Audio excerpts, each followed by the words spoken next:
Нагым Айтматованын жашаган Чыңгыз Айтматов бирге жашаган. Ажибек Айылчиев Чыңгыз Айтматовдун каармандарын көрүп, Толгонай апанын бал каймагын жеп чоңойгонун эскерет. Ушул жерде биз көрүп калдык. Мына мен деле азыр 68ге жакындап калдым.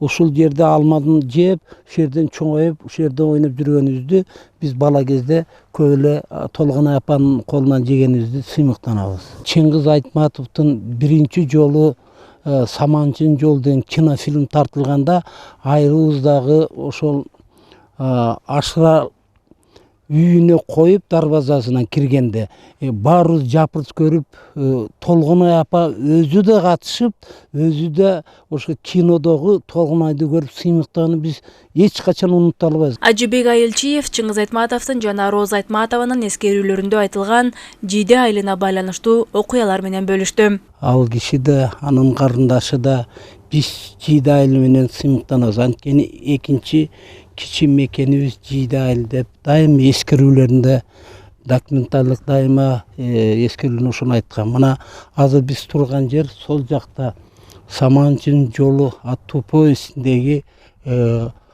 коңшубуз дайыма Жөрөбек менен бирге жашагандыктан дегенде үй мына тегерегиндеги үй ушул болот. Ал эми ошондогу Толгонайдын келинчеги ооруп төрөп арабага салай турчу 12 жаштагы бала Бекташ дагы эле уктап жатасыңбы дегенде Бекташтын үйү бул жак болуп атат. Ал эми бул үйдүн бир тарабында Чыңгыз Айтматовдун апасы Нагима апа балдары менен жашаса, экинчи тарабында Толгонай апа уул келиндери менен турушкан. Мына азыр биз турган жер эми жанагы биз айткан Толгонай апа менен коңшу турган ошол Нагима Айтматованын жашаган Чыңгыз Айтматов бирге жашаган үйүнө келип жеттик. Бул жерде Чыңгыз Айтматов 42-жылдын март айынан баштап келген.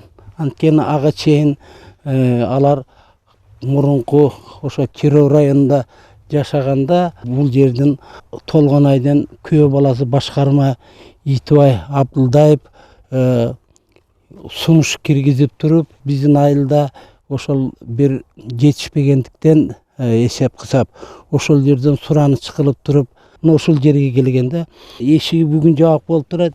Эшигин ачып киргенде эле Роза Айтматова апабыз да келип, оң жагын көрсөтүп, сол жагын көрсөтүп кире бергенде эле далис бар болчу дейчи. Далисте атабыздын велосипеди менен ошол жанагы кийген кандай военный бир неме аскер кийим кийинип турчу. Биз деп көз жашын алган келгенде көрсөткөндө. Бул Чыңгыз Акчалов атындагы Покровка толук эмес орто мектеби. Дал ушул мектепте ата мекендик согуш учурунда Чыңгыз Айтматовдун бир туугандары билим алышкан. 1873-жыл салынган мектеп. Ошол жылы баягы орустардын мигранттары келип салган экен, алгачкы мектептерден болуп. 13-жылы Роза Айтматова ушул мектепке келип, биз ушул Чыңгыз Айтматовдун семьялары ушул жерде согуш учурунда билим алганбыз. Бизге ошол окуган классын келип көрсөттү да. Кошуна жиде айылынан келип окучу экен да. Мына талас суусун кечип өчүк дейт. Анан бутуз булган токой аркылуу келип туруп, анан бутуз булганганда бутузду тазалаш үчүн, ылайын алыш үчүн ушул темирди көрсөттү да. Ошол учурда эле ушул темир болгон экен согуш учурунда. Бутузду мынтип сүртүп тазалап дейт ушул темирге. Андан кийин класска окуган класска киришик дейт да. Адабияттын алпы Чыңгыз Айтматов менен бирге окуган адамдардын эскерүүлөрү эл арасында айтылып келет. Чыңгыз Айтматов ушул мектепти бүтүрүп, анан ушул мектепке барганда ушул бир класста окуганбыз деп.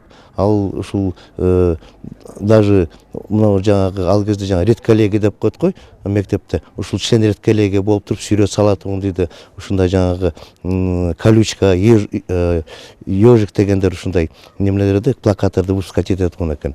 Анан 7-классты бүтүрүп Жамбыл шаарына, Казакстанга за ветераны техникум шаха кеткен экен да. Залкар жазуучу Чыңгыз Айтматовдун балалыгы өткөн Жиде жана Покровка айылдары тууралуу жазуучу өзүнүн эскерүүлөрүндө көп айткан. Ошондой эле анын Жиде айылынын элине болгон өзгөчө мамилеси мына мындай сүрөттөрдө баяндалып турат.